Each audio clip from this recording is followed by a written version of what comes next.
Bienvenue à tous, je suis Intuitive Marlène et je vais vous présenter le tirage intuitif pour les scorpions pour le mois de décembre. Alors j'ai déjà préparé un jeu un petit peu différent du format habituel puisque j'ai utilisé davantage de cartes pour le mois de décembre pour avoir un petit peu plus de conseils. Alors, je vais commencer le tirage, mais surtout, je voulais simplement vous rappeler de prendre une minute pour vous abonner gratuitement à cette chaîne YouTube. Cela vous permettra en fait de recevoir les notifications sur les nouveaux tirages. Je fais des tirages intuitifs très régulièrement sur les signes astrologiques. Donc, merci beaucoup de visiter cette chaîne et j'espère que vous reviendrez très prochainement ou que vous vous abonnerez. Alors, pour commencer, l'énergie collective des scorpions, c'est que avant tout, on a l'impression qu'il y a un petit peu de peine, de douleur, un petit peu de comme un cœur brisé par rapport à une situation qui a pu avoir lieu aussi bien dans la famille ou peut-être avec un proche. Cela peut être dans une relation romantique, mais pas forcément. Et donc, on a l'impression que ça vous a un petit peu transpercé le cœur, hein, comme vous le voyez. Et donc, on a cette énergie un petit peu de douleur, d'avoir l'impression d'avoir mal ou d'être peiné par une situation. Alors ça pourrait être par rapport peut-être à une situation financière qui peut être un peu problématique puisqu'on est sur les deniers, mais ça peut être également au niveau d'une relation familiale, d'un proche ou bien dans une relation de couple ou une connexion romantique.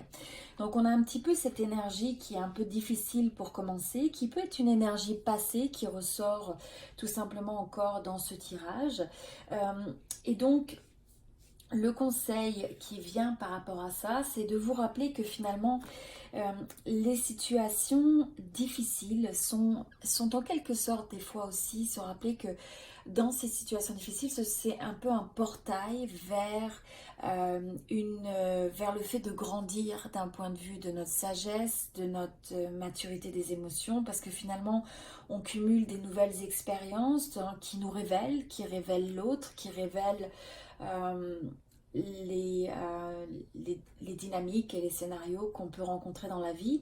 Et donc, c'est de ne pas laisser ça nous désarmer ou ne pas laisser ça nous laisser stagner dans cette énergie qui est une énergie bloquée, qui est une énergie de douleur, de peine, mais de reconnaître que ça fait quelque part un peu comme partie d'un cycle de la vie et que si on sait le reconnaître un peu comme un portail vers le fait de grandir davantage d'un point de vue sagesse, on a bon là l'illumination, mais c'est si on grandit d'un point de vue sagesse, alors ça nous permet d'accepter finalement accepter les situations qui nous déçoivent, hein. Des fois, on est déçu dans la vie par rapport à des situations, des connexions, des attentes qu'on avait qui ne se trouvent pas toujours rencontrées. Et si on est capable à la place de mettre l'énergie sur le fait de voir quand même tous les blessings, toutes les choses positives qui se passent dans notre vie, qui sont existantes dans notre vie. C'est un peu la théorie, hein, comme on dit, du verre vide, la moitié du verre vide et la moitié du verre plein. Alors ça vous permet d'aller avec le flow, ça vous permet de continuer à aller avec le flow de la vie tout en voyant finalement les opportunités dans chaque situation, même les plus difficiles. Et dans celles qui sont les plus difficiles, c'est des fois une façon de grandir, c'est une façon de se découvrir, une façon de mieux comprendre le monde et le monde des relations ou le monde en général. Mais on peut toujours faire le choix que ça représente un portail euh, pour, euh, pour expander ou pour développer sa sagesse. Alors, je pense que ce qui ressortait un petit peu, et donc développer sa sagesse, et comprendre aussi que quels que soient les différends avec les gens, finalement, essayer de retrouver cette forme d'équilibre, cette forme rebalancer les choses, d'accepter aussi les choses telles qu'elles sont, même dans leur imperfection. Et c'est aussi ça qui va vous permettre de reconnaître les différences des fois que vous voyez dans l'autre et accepter que vous êtes différent, mais qu'en même temps, vous pouvez apprendre de ça, apprendre des situations et que vous pouvez respecter vous-même votre individualité comme vous pouvez respecter celle de l'autre sans avoir nécessairement le besoin de changer l'autre constamment. Donc, c'est un petit peu faire la paix avec cette notion de différence, des fois, qu'on a, de friction, qui peut amener justement à des conflits, à des attentes qui ne sont pas remplies, et donc vous amener dans une situation un petit peu de peine, en sachant que notre force dans toute situation est notre manière de réagir à ça. Donc, on ne peut pas toujours, on ne peut pas contrôler l'autre, on ne peut pas contrôler les événements de notre vie, mais ce qu'on peut contrôler, ou là où se trouve notre pouvoir, c'est finalement dans notre manière de répondre à ça. Alors ensuite, on a un peu l'énergie où possiblement vous avez pu entretenir des illusions ou un peu des fantaisies ou avoir peut-être trop d'attentes sur les choses. Et donc finalement... peut-être avoir trop rêvé les choses, être un peu trop dans l'imagination et peut-être pas tout à fait réaliste, mais c'est aussi la possibilité de dire que à cause de ces illusions ou à cause du fait que vous êtes dans une énergie où vous vous attachez peut-être à des situations qui ont été de déception ou de conflits de conflits en général, finalement vous pouvez peut-être manquer des opportunités qui sont autour de vous. Je pense que possiblement vous avez ressenti un peu une énergie d'angoisse, un petit peu d'anxiété par rapport à tout ça. Et on se retrouve dans une situation où on essaye de refaire le monde, on essaye de refaire les situations qu'on a eues avec les gens, ou si vous n'avez pas obtenu par rapport un projet que vous attendiez ou une connexion, eh bien vous revivez ça en vous disant bon, qu'est-ce que j'aurais pu faire de différent si seulement j'avais fait ci, si seulement j'avais fait ça. Et ça peut éventuellement vous réveiller la nuit, ça peut vous créer des angoisses. Et dans ces moments-là, finalement, on peut avoir tendance à avoir une forme de culpabilité et ça nous enchaîne. Hein, donc, et de revenir sans arrêt sur ces situations, mais finalement, ça ne nous met pas dans une énergie favorable et une énergie où on peut comprendre notre pouvoir de changer les choses. Donc, le conseil là, c'est d'abandonner cette énergie où vous pouvez vous sentir coupable peut-être par rapport au fait d'une situation qui s'est passée qui ne vous a peut-être pas apporté la satisfaction que vous attendiez ou qui n'a pas répondu à vos attentes. Mais à la place, c'est pour vous l'opportunité de retrouver en fait votre contrôle des émotions, votre équilibre, de retrouver votre force, de retrouver votre stabilité, de rester généreux quoi qu'il en soit vis-à-vis de l'autre.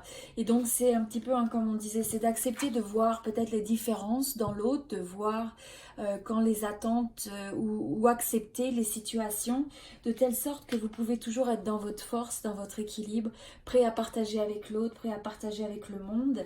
Et le conseil qui vous est donné, c'est de connaître votre valeur. Alors, ce qu'on veut dire par là, c'est soyez fiers de qui vous êtes, ayez confiance que vous faites du mieux que vous pouvez à chaque instant. Et des fois, c'est juste de reprendre un petit peu le repli sur soi-même, une certaine retraite, pour comprendre que vous avez cette valeur, même si tout le monde ne vous appréciera pas nécessairement, tout le monde ne sera pas forcément aligné avec vous, mais le plus important, c'est que vous soyez dans votre intégrité, que vous soyez en fait authentique, que vous soyez quelqu'un de généreux, quelqu'un qui est équilibré d'un point de vue de ses émotions, que vous donniez le meilleur de vous-même et que vous le partagiez, et que vous sachiez que vous avez donné la meilleure énergie à une situation, à une relation, dans votre vie en général. Et donc c'est de ne pas laisser les gens vous faire naître ce doute en vous, hein. C'est quelque chose qui vous appartient.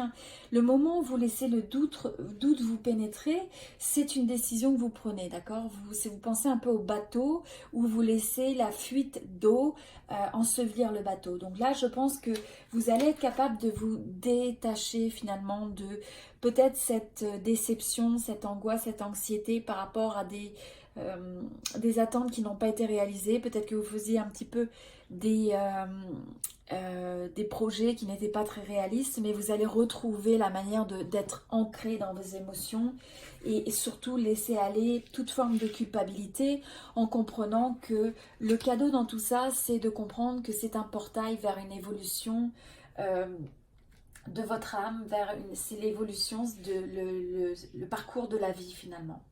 Donc, on voit que là, maintenant, vous allez avoir cette révélation, cette forme, ce moment c'est un changement radical et soudain où vous avez la possibilité quelque part c'est le aha moment, hein. C'est vraiment quand on a cette révélation de dire oui, effectivement, je réalise tout ça. Et ça va vous laisser peut-être dans une période un petit peu où vous avez l'impression de vous suspendre dans le temps, où vous interrompez un petit peu les choses, mais c'est plus pour un moment de réflexion, pour un moment de pause. Et c'est très important de prendre la perspective, parce qu'en fait, ça vous permet aussi de lâcher prise, vous voyez. C'est la personne lâche prise, laisse aller, se pose et arrête de s'attacher à vouloir refaire les situations passées. Donc c'est une énergie qui est très positive parce que c'est une énergie où on vous dit, le conseil, c'est que c'est le moment de guérir, hein, en fait. C'est un moment où on comprend, il faut comprendre que la vie est en constant mouvement. Il y a une constante évolution de votre âme au travers du parcours de la vie, dans vos relations, dans vos expériences, et que donc, par essence, on n'est jamais bloqué en tant que tel. Hein, on n'est jamais bloqué dans des situations, mais ce sont simplement des passages transitoires, et que si on est capable de voir aussi l'opportunité dans ça, d'accepter ce qui est, alors on est capable d'aller avec le flow et de voir ça comme une opportunité de grandir. Donc c'est toute une question de perspective, mais sachez que quand vous vous sentez dans une situation qui est de peine, c'est toujours quelque chose de transitoire, c'est une situation qui n'est jamais appelée à durer. Donc vous avez possiblement une situation tout ça, ça peut vous laisser un petit peu face au fait de dire, bon, vous avez un choix difficile à faire, ou comment est-ce que vous allez bouger après ça. Donc vous êtes un petit peu, quand vous avez cette révélation, vous avez un peu cette énergie de pause et de dire, bon, comment est-ce que j'évolue face à tout ça et quel est le meilleur chemin pour moi à suivre en fait. Donc je pense que derrière ça, sur cette difficulté un petit peu du choix à faire, c'est un moment d'être honnête avec soi-même et donc de regarder aussi j'ai envie de dire, les approches, les patterns, les dynamiques que vous mettez au sein de votre relation à l'autre. Parce que ça prend énormément de courage et de force de pouvoir reconnaître des fois le fait qu'on a besoin de changer. Donc on va facilement à regarder la connexion vers l'autre et voir ce que l'autre pourrait changer pour que ça fonctionne mieux, pour éviter des situations chaotiques. Mais là, c'est l'invitation de voir la richesse dans le fait que la seule chose qu'on peut vraiment changer dans la vie, c'est soi-même. Et en changeant soi-même, on invite possiblement l'autre à vouloir changer aussi pour finalement s'adapter et correspondre, avoir la résonance avec la vibration qu'on décide d'avoir. Donc c'est un moment où finalement vous êtes invité à comprendre un petit peu que la vie est faite de hauts et de bas, qu'il y a des pour et des contre, qu'il y a des moments de joie et des moments des fois difficiles et que tout ça, ça fait partie du cycle de la vie, ça fait partie de l'expérience humaine et qu'on ne pourrait pas vivre l'un sans l'autre. On ne peut pas il est difficile de connaître le bonheur sans avoir connu ce qui était des fois le malheur, parce que ça fait partie des cycles de la vie et des fois c'est au-delà de notre pouvoir, la vie nous met face à des situations qui peuvent être difficiles, mais la richesse dans ça, c'est de comprendre que finalement, on a la possibilité de trouver la paix, de trouver l'harmonie, l'équilibre et le recul à l'intérieur de soi, et d'apporter cette perspective aux événements de la vie, de telle sorte qu'on reste dans notre essence et dans notre force, et qu'on intègre, hein, vous voyez, avec la lune en fait, toutes ces facettes de la lune, toutes ces facettes, tous ces cycles de la vie qui se suivent les uns après les autres, et que des fois il est naturel et il est souhaitable de laisser, hein, c'est comme les arbres en automne qui laissent leurs feuilles, et bien des fois quand les choses ont eu leur temps et n'ont plus raison d'être dans notre vie, alors que ce soit des attitudes aussi des fois, que ce soit des approches qu'on a vis-à-vis des autres et de la vie, eh bien laisser ça se détacher de nous, c'est comprendre les cycles, la richesse des cycles de la vie, comprendre que tout est temporaire, que l'on peut avoir le choix de guérir tout ça en nous, et que ces révélations sont finalement des cadeaux de la vie si on a la capacité de comprendre en fait quelle est je dirais l'opportunité dans toute situation.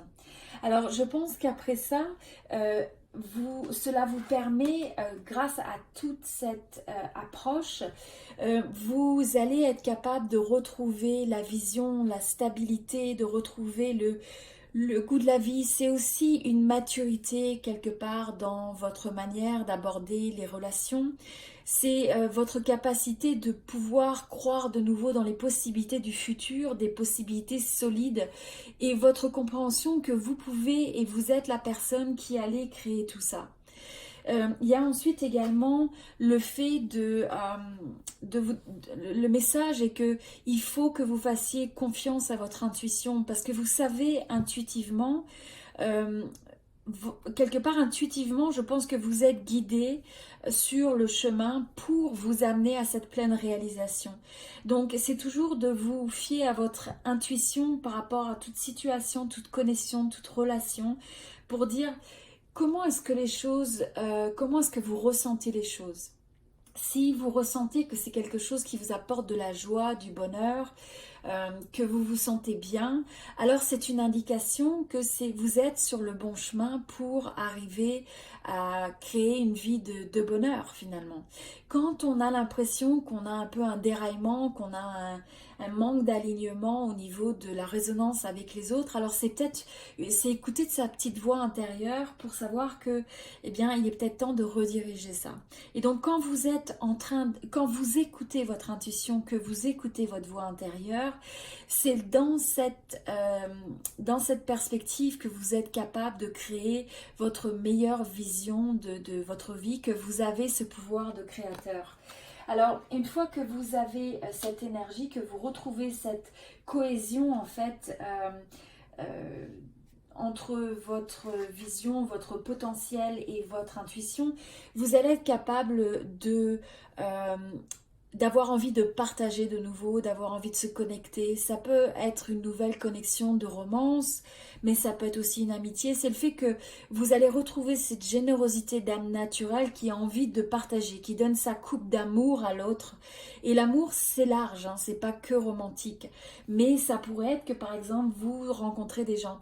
Parce qu'on est dans le mois de décembre, je pense que ça fait tout à fait du sens. On a ce message et cette recommandation qui est de dire c'est un moment où il faut savoir donner plus que de recevoir. Alors vous allez recevoir naturellement quand vous donnez, mais si vous pouvez mettre votre énergie à donner sans attente, à donner plus qu'au fait de savoir toujours qu'est-ce que l'autre va me donner, qu'est-ce que l'autre va m'apporter, mais à la place vous donnez généreusement de vous-même, de votre temps, de votre énergie. C'est aussi la période peut-être des cadeaux, mais n'oubliez pas, un cadeau ce n'est pas qu'un cadeau matériel, c'est comment est-ce que vous pouvez vous offrir à l'autre quelque chose, une forme de générosité. Alors c'est peut-être un moment où bien sûr on ne veut jamais s'oublier soi-même, hein, c'est important le fait du self-love, le fait de s'apprécier avant tout, mais c'est peut-être d'essayer de mettre un petit peu le focus et l'énergie sur l'autre pour ce partage, voyez, essayez de mettre votre oui, de mettre un peu les autres en avant, de regarder comment vous pouvez partager avec l'autre. Donc c'est vraiment une très belle énergie et je pense que c'est de cette contemplation, ça va vous permettre d'avoir une contemplation, de pouvoir réaliser finalement que tout ça, ça vous redonne l'enthousiasme, ça va vous redonner l'énergie, l'esprit d'aventure, l'envie d'action. On est en fin d'année et je pense que vous allez renaître et vous allez recroire dans les possibilités de la vie, dans les possibilités d'un nouveau commencement. On a encore une fois des énergies de nouveau commencement avec le cristal, le cacoxénite. Et c'est le fait d'avoir le courage de ça. Hein. C'est de savoir, avant tout, cette forme de réflexion et de contemplation va vous permettre de voir ces possibilités vers un nouveau commencement.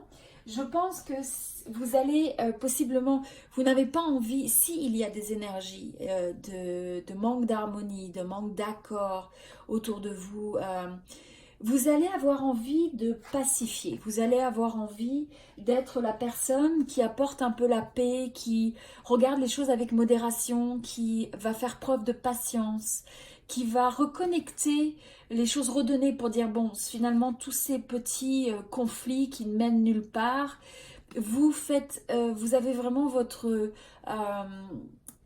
approche est davantage de dire non, je suis au-dessus de ça et j'ai cette forme de générosité, je vois le bien dans les choses, je veux créer l'entente et l'harmonie. Et donc, je pense que vous allez être un agent très fort pour ce qui est de créer l'équilibre autour de vous, de pacifier, d'apporter l'harmonie. Et ça va être un moment de beaucoup de célébration, d'amitié, de connexion, de joie, vous voyez, de fête. Naturellement pour le mois de décembre, mais on sent vraiment que vous êtes un acteur positif dans ça et que si possiblement il y a des énergies de manque d'harmonie ou des gens qui peuvent créer des problèmes pour rien ou qui cherchent des ennuis pour rien, vous allez être celui qui va pacifier tout ça. Et parce que vous êtes vraiment ancré dans votre force, hein, vous êtes un petit peu comme la sagesse et les racines de l'arbre, qui a vraiment sa sagesse, sa force. Et donc, vous allez partager ça et répandre ça avec le monde au travers de vos branches. Donc, vous êtes vraiment dans une période où on vous invite à pratiquer le bonheur, à l'amener aussi aux autres. Hein. Et donc se rappeler que le but de la vie avant tout, c'est pas l'accumulation matérielle, c'est pas même de faire les choses, c'est avant tout d'être et d'être dans un état qui nous amène la joie, qui nous amène le bonheur. Donc le bonheur, la joie reste le baromètre le plus fidèle de la qualité de votre vie, je pense, et du parcours de votre vie. Donc si vous pouvez toujours retrouver la manière de réaiguiller votre attitude, votre expérience de vie de telle sorte que vous ressentez de plus en plus de joie avec les autres, alors vous allez rentrer dans votre force. C'est la force, un petit peu le conseil de l'épanouissement. S'épanouir, c'est à la fois accepter de s'ouvrir totalement à soi-même et embrasser la vie. Donc soyez ce papillon, hein, soyez ce papillon qui voit les possibilités, qui a confiance, ayez confiance en vous, ayez confiance dans les possibilités du futur, du présent. Vous pouvez représenter ça dans votre vie en ayant le courage de croire dans des nouveaux commencements, en étant cette énergie créatrice, cette énergie de passion, cette énergie de possibilité, en amenant cette énergie d'équilibre et d'harmonie aux autres, en la partageant tout autour de vous. Et en fait, quand vous allez faire ça, vous allez voir que c'est un peu les signes de synchronicité, l'alignement, tous ces petits signes de la vie qui vous font ressentir que vous êtes sur la bonne voie, que vous avez le pouvoir de donner vie à vos rêves. Donc on a aussi l'énergie du lézard qui est de transformer les rêves en réalité. On a également les dreams come true, donc c'est le fait que les rêves deviennent réalité. Donc c'est assez fascinant, on a vraiment cette énergie du nouveau commencement. Donc dans cette fin d'année, on a l'impression que on s'approche vraiment vers un nouveau commencement et que vous êtes prêt à prendre, à avoir tout votre pouvoir de création, de force, de comprendre que vous influencez votre vie au quotidien et que vous acceptez le pouvoir que vous avez de créer votre réalité et les rêves dans votre vie et aussi l'influence positive que vous pouvez avoir dans la vie des autres. Alors voilà, c'est un magnifique tirage pour décembre pour les scorpions. S'il vous plaît, j'espère que ce tirage vous a plu, mais s'il vous plaît, s'il vous a plu, prenez un instant pour mettre j'aime ou like sur cette vidéo. Si vous ressentez que c'est un message qui peut aider vos amis, votre famille, n'hésitez pas à partager. Faites preuve de cette générosité de partage. Encore une fois, ce sont des vidéos gratuites qui sont destinées à inspirer les gens. C'est basé sur mon intuition. Je ne fais pas simplement que de lire les cartes, mais c'est vraiment des messages intuitifs que je souhaite partager avec les gens. Ayez confiance que quand vous voyez le message, c'est un message que vous avez besoin de voir à ce moment-là. Mais sachez qu'à tout moment, si ça ne résonne pas avec vous, alors n'hésitez pas à regarder également les autres signes. Vous avez votre signe solaire, lunaire et ascendant. Donc consultez vos autres signes pour voir s'il y a une meilleure résonance, si jamais un tirage ne vous correspond pas. Mais quoi qu'il en soit, un tirage de tarot intuitif est fait pour vous inspirer. Donc c'est ce que vous devez retenir et rechercher dans chacun de ces messages. Donc retenez ce qui vous inspire, retenez ce qui vous donne de la force d'aller de l'avant, ce qui vous donne la force d'exprimer et des fois de surmonter des situations qui peuvent être difficiles, des challenges dans la vie, et de trouver toujours cette force en vous de pouvoir comprendre votre potentiel, de pouvoir le réaliser, de telle sorte que vous viviez une vie pleine de bonheur et de joie. C'est vraiment ce que je vous souhaite. Voilà, donc c'était Intuitive Marlène. Encore une fois, si vous pouvez aimer cette vidéo, si vous l'avez appréciée, ça me ferait vraiment très plaisir. Et si vous pouviez vous abonner, car vous recevrez en fait la notification avec des nouvelles vidéos pour les signes astrologiques de manière régulière. Voilà, merci beaucoup et tout le meilleur.